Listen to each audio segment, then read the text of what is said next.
ಸುತನ ಮತ್ತು ಪವಿತ್ರಾತ್ಮನ ನಾಮದಲ್ಲಿ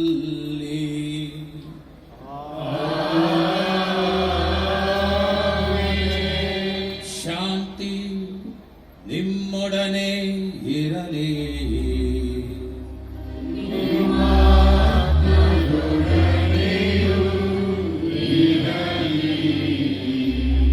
ಪ್ರಭು ಕ್ರಿಸ್ತರಲ್ಲಿ ಆತ್ಮೀಯ ಸಹೋದರ ಸಹೋದರಿಯರೇ, ಹರಿಹರದ ಆರೋಗ್ಯ ಮಾತೆಯ ಮಡಿಲಲ್ಲಿ ಬಂದು ಸೇರಿದ್ದೇವೆ.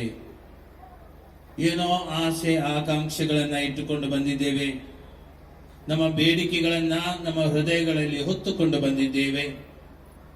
ತಾಯಿಯ ಮನೆಗೆ ಬಂದಂತವರು ನಾವು ಖಂಡಿತವಾಗಿಯೂ ಬರಿಗೈಯಲ್ಲಿ ಹಿಂದಕ್ಕೆ ಹೋಗುವುದಿಲ್ಲ ಎಂಬಂತಹದ್ದೇ ನಮ್ಮ ಭರವಸೆ.